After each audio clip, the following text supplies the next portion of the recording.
यदा यदा हि धर्मस्य ग्लानिर्भवति भारत अभ्युत्थानं धर्मस्य तदात्मानं सृजाम्यहम् परित्राणाय साधूनां विनाशाय च दुष्कृतां धर्मसंस्थापनार्थाय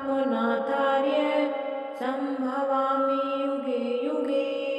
अर्जुन कहे श्री कृष्ण को, सुनो कृष्ण भगवान, देखना चाहूं जो आज मैं दोनों सेन महान।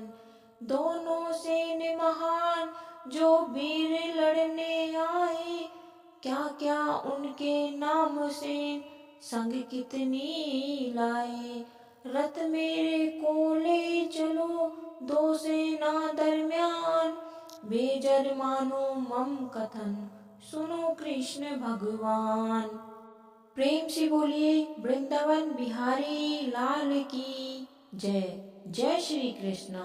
हरे राम राम राम हरे हरे, हरे कृष्णा कृष्णा कृष्णा हरे हरे। ओम नमः शिवाय। प्रिय भक्तों, मैं आज आपको श्रीमद् भागवत गीता का द्वितीय अध्याय सुनाने वाली हूँ। तो प्रेम से भागवत गीता का द्वितीय अध्याय सुनिए। संजय ने कहा, हे धृतराष्ट्र। तब श्री कृष्ण व्याकुल चित्त अर्जुन से बोले, हे अर्जुन, अनार्य के सेवन करने योग्य अपयस कारक मोह इस समय तुम्हारे मन में कहाँ से आया? तुम कायर मत बनो, शोभा नहीं देता। तुम हृदय की दुर्बलता को त्याग कर युद्ध के निमित्त खड़े हो जाओ। अर्जुन ने कहा, हे मधुसूदन, मैं रण में पूज्य भीष्म और द्रोणाचार्य के ऊपर बाण प्रहार करके युद्ध करूं? गुरुजनों को मारकर इनके रक्त से सने भोगों को कैसे भोगूंगा? हम नहीं जानते कि संग्राम में हम दोनों में से कौन जीतेगा। यदि हम जान भी लें तो भी जिनको मार करके हम जीवित रहना नहीं चाहते, वही धृतराष्ट्र के पुत्र हमारे सामने प्रस्तुत हैं। मैं आपसे पूछता हूँ, जिससे निश्चय करके मेरा भला हो वह मुझे समझाकर कहिए, क्योंकि मैं आपका शिष्य हूँ। मुझे शिक्षा दीजिए। मुझे पृथ्वी का निष्कंटक राज्य मिल जाए और देवताओं का भी आधिपत्य मिल जाए तो भी ऐसा कोई उपाय नहीं दिखता कि जो मेरी इंद्रियों के शोक को दूर करे। हे गोविंद, मैं युद्ध नहीं करूँगा। यह कहकर अर्जुन चुप हो गया। संजय बोला, हे राजन, दोनों सेनाओं के मध्य से खिन्न होकर बैठे अर्जुन से श्री कृष्ण ने यह वचन कहे, हे अर्जुन, जिनके लिए शोक नहीं करना चाहिए तू उसके लिए शोक करता है, और पंडितों के से वचन तो कहता है, परंतु पंडित लोग न मरों का शोक करते हैं न जीवितों का शोक करते हैं। यह बात असंभव है कि मैं पहले न था, तुम न थे, और ये राजा भी न थे, और जिनके बाद नहीं रहेंगे। जैसे देहधारियों की इस देह को लड़कपन, जवानी, बुढ़ापा ये अवस्था होती है, तैसे ही मृत्यु के बाद दूसरी देह की भी होती है। इसलिए पंडित लोग मोह को प्राप्त नहीं होते हैं। हे नर श्रेष्ठ, सुख दुख को समान मानने वाले जिस वीर पुरुष को ये ब्रह्म पदार्थ क्लेश नहीं देते, वह मोक्ष पाने का अधिकारी है। असत वस्तु का तो अस्तित्व नहीं है, परंतु सत का अभाव नहीं है। इस प्रकार इन दोनों को ही तत्व ज्ञानी पुरुषों ने देखा है, जिससे सारा संसार व्याप्त है, जिसको अविनाशी जानो, क्योंकि इस नाश रहित आत्मा का विनाश करने में कोई समर्थ नहीं है। अतएव हे भारत, तुम युद्ध करो। जो पुरुष इस आत्मा को मारने वाला तथा जो मरने वाले मानते हैं, वे दोनों ही ज्ञानी नहीं हैं, क्योंकि यह आत्मा न तो मरती है न मारती है। आत्मा न कभी जन्मती है और न कभी मृत्यु को प्राप्त होती है। नष्ट होने पर भी वह नाश को प्राप्त नहीं होती। जो पुरुष इस आत्मा को नित्य, अविनाशी, निर्विकार और अजन्मा जानता है, वह किसको घात करवाएगा और किसको मारेगा। जिस प्रकार मनुष्य पुराने वस्त्र को फेंककर नए वस्त्र ग्रहण करता है, उसी प्रकार आत्मा पुरानी देह छोड़कर नई देह धारण करती है। आत्मा को शस्त्र नहीं काट सकते, अग्नि नहीं जला सकती, जल भिगो नहीं सकता। यह अविनाशी, सर्वव्यापी, स्थिर, अचल और सनातन है। यह इंद्रियों से जानी नहीं जा सकती, यह कल्पना से भी परे है। इसलिए ऐसा जानते हुए तुम शोक करना उचित नहीं है। हे महाबाहो, यदि तुम इस आत्मा को नित्य जन्म लेने और नित्य मरने वाली मानते हो, तो भी तुमको शोक नहीं करना चाहिए, क्योंकि जो जन्मा उसकी मृत्यु, और जिसकी मृत्यु हुई है उसका जन्म निश्चित है। अतएव जो बात अनिवार्य है उसके लिए सोच करना व्यर्थ है। जन्म लेने से पहले क्या था किसी को मालूम नहीं, फिर मरने के पीछे क्या होगा कोई नहीं जानता। ऐसी दशा में किसी बात का सोच करना क्या तुमको उचित है? इस कारण सब प्राणियों के विषय से तुमको सोच करना उचित नहीं है। अपने धर्म को भी सोचकर तुमको घबराना उचित नहीं है, क्योंकि क्षत्रिय को धर्म पूर्वक युद्ध से और कुछ भला करने वाला नहीं है। हे पार्थ, बिना इच्छा किए स्वर्ग का द्वार रूप यह युद्ध तुमको स्वतः प्राप्त हुआ है। ऐसा सुअवसर भाग्यवान क्षत्रियों को ही मिलता है। यदि तुम अपने धर्म के अनुसार इस संग्राम को न करोगे तो अपना धर्म और बड़ाई खो बैठोगे। सब लोग सदा तुम्हारी अपकीर्ति करेंगे और प्रतिष्ठा वाले पुरुषों के लिए अपयश का होना मृत्यु से भी बढ़कर है। ये महारथी समझेंगे कि अर्जुन डरकर संग्राम से हट गया, और अब तक जो लोग तुम्हारे मान करते थे वे अपयश करने लगेंगे। शत्रु लोग तुम्हारे पराक्रम की निंदा करते हुए अनेक प्रकार के दुर्वचन कहेंगे। इससे बढ़कर दुख तुमको और क्या होगा। यदि तुम युद्ध में नष्ट हो गए तो स्वर्ग को सुख भोगोगे, और जीतने पर सब पृथ्वी तल पर राज्य करोगे। इसलिए युद्ध के निमित्त दृढ़ प्रतिज्ञ होकर खड़े हो जाओ। सुख दुख, लाभ हानि, जय पराजय, इनको समान समझकर लड़ने के लिए तैयार हो। ऐसा करने से तुम पाप को प्राप्त नहीं होंगे। हे पार्थ, यह ज्ञान उपदेश ज्ञान योग के विषय में तुमसे कहा गया। यह निष्काम कर्म योग के विषय में सुन, जिस ज्ञान को पाकर कर्म बंधन से तेरी मुक्ति होगी। कर्म मार्ग एक बार प्रारंभ किए बिना कर्म का नाश नहीं होता, और विघ्न पड़ने पर भी शुभ फल होता है। और इस कर्म का केवल प्रारंभ ही संसार के भय से छुड़ाकर पूर्ण ब्रह्म प्राप्त कराता है।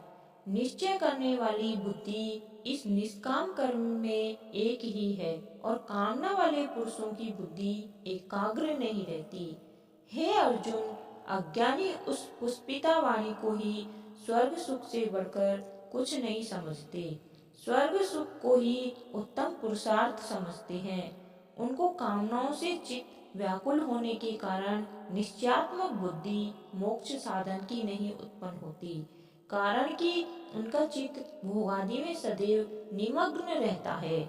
जिस मनुष्य का चित्त इस प्रकार मोह लिप्त है और जिसकी आसक्ति भोग विलास ऐश्वर्य में है, ऐसे पुरुषों के अंतःकरण में निश्चयात्मक बुद्धि नहीं होती है। हे अर्जुन, अनेक जलाशयों में मनुष्य का कार्य सिद्ध नहीं होता है। बड़े जलाशयों में से वे सब प्रयोजन अनायास ही सिद्ध हो जाते हैं। उसी तरह संपूर्ण वेदों में कहा हुआ काम कर्मों का फल ब्रह्म में भक्ति रखने वाले मनुष्य को सहज में प्राप्त होता है। तुमको केवल कर्म करना चाहिए, फल तुम्हारे अधिकार में नहीं। तुम न तो फल की अभिलाषा से काम करो, न निकम्मे ही रहो। फल की आशा त्याग कर कार्य की सफलता को समान मानकर तुम योगस्थ होकर कर्म करो। यही कर्म ज्ञान योग है। बस बुद्धि योग सहित कर्म से अन्य कर्म अत्यंत हीन है। इसलिए तुम बुद्धि योग का आश्रय ग्रहण करो। फल की इच्छा रखने वाले निकृष्ट होते हैं। निष्काम कर्म करने वाला पुरुष ईश्वर कृपा से इसी संसार में सुकृत तथा दुष्कृत इन दोनों को ही त्याग देता है। इसलिए तुम निष्काम कर्म में प्रवृत्त हो।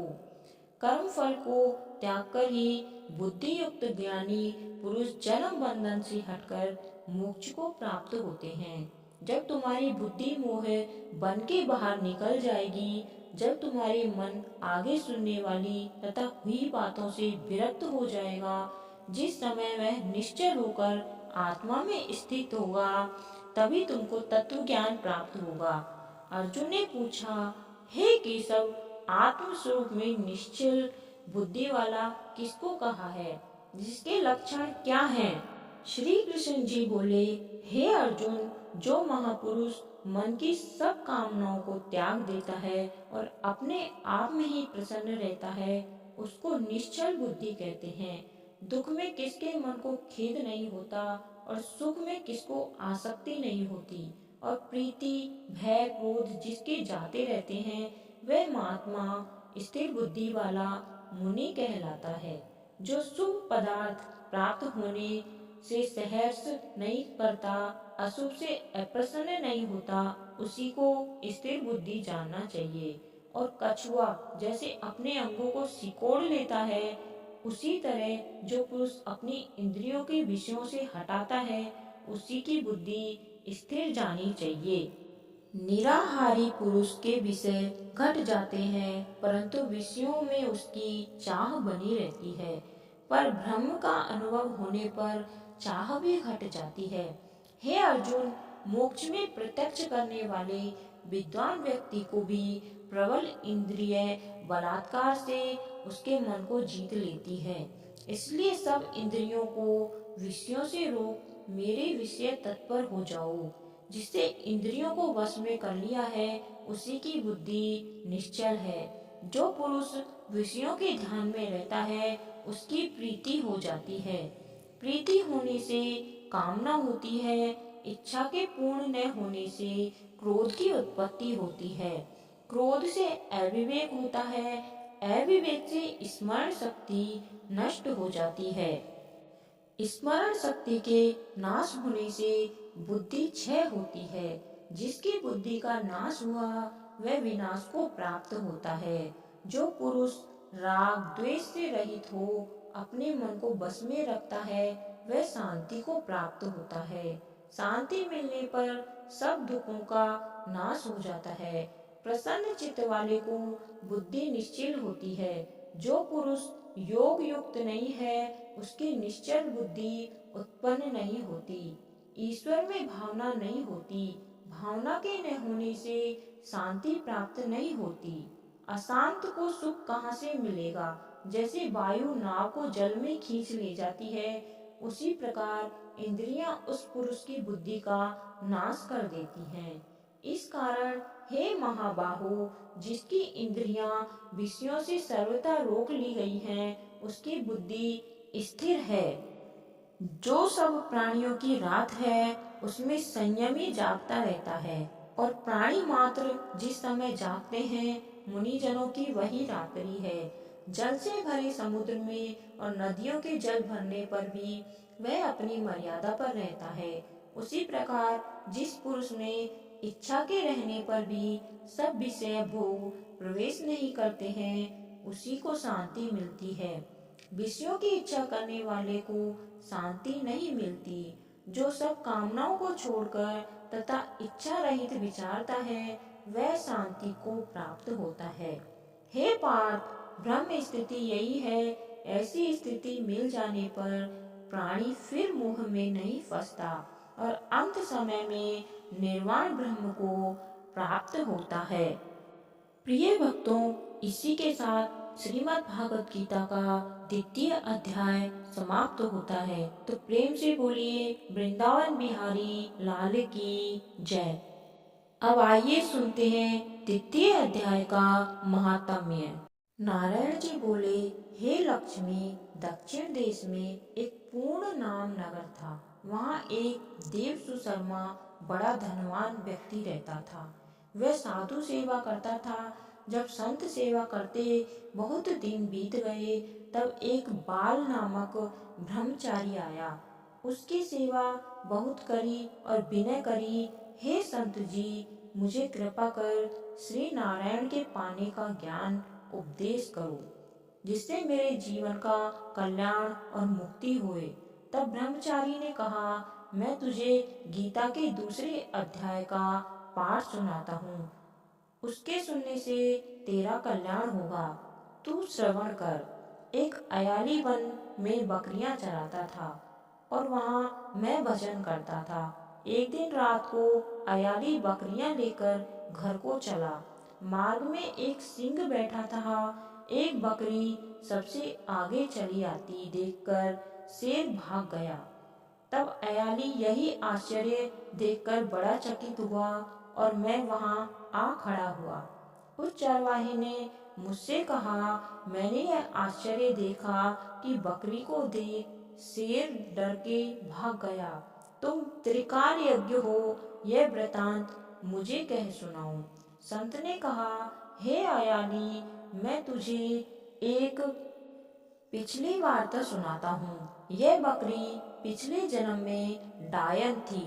जब इसका भर्ता मर गया, तब यह बड़ी डायन बन गई। जिस सुंदर लड़के को देख वह खा लेती। और यह शेर पिछले जन्म में फंदक था। वह पक्षी पकड़ने बाहर गया और डायन भी बन को गई। यह डायन ने उस फंदक को खा लिया। अब वही फंदक शेर हुआ और वह डायन बकरी बन गई। शेर को पिछले जन्म की खबर है, इसलिए बकरी को देखकर शेर ने जाना कि अब तुझे भी खाने आई है। तब अयाली ने कहा, मैं पिछले जन्म में कौन था? तब संत ने कहा, तू पिछले जन्म में चांडाल था। अयाली ने कहा, हे ब्रह्मचारी जी, कोई उपाय भी है जिससे हम तीनों ही इस अधम देह से छूटें? तब संत जी ने कहा, हम तुम तीनों का उद्धार करते हैं। ये कह संत जी ने गीता के अक्षर सुनाए। तब उसी समय आकाश से विमान आए। उन सबों को विमानों पर चढ़ाकर बैकुंठ लोक को गए। अधम देह से छूटकर देव देही पाकर बैकुंठ को गया। तब श्री नारायण जी ने कहा, हे लक्ष्मी, जो मनुष्य श्री गीता के ज्ञान को पढ़े सुने, वह अवश्य मुक्ति को प्राप्त होता है। प्रेम से बोलिए वृंदावन बिहारी लाल की जय। इस प्रकार द्वितीय अध्याय का द्वितीय महात्म्य समाप्त हुआ। बोलिए श्रीमद् भागवत गीता पुराण की जय। जय श्री कृष्णा। जय हो नंद गोपाल की। ओम नमः शिवाय। हरे राम राम राम हरे हरे, हरे कृष्णा कृष्ण कृष्ण हरे हरे। प्रिय भक्तों, उम्मीद करती हूँ आज की यह कथा आपको बेहद ही पसंद आई होगी। अगर आपको हमारी यह कथा पसंद आई है तो चैनल को सब्सक्राइब अवश्य करें और कमेंट में राधे राधे जय श्री कृष्ण लिखें। कथा सुनने वाले व सुनाने वाले सभी का भला हो, आपकी सभी मनोकामनाएं पूर्ण हो। धन्यवाद। आपका दिन शुभ हो। अगली वीडियो में हमारा तृतीय अध्याय अवश्य सुनें।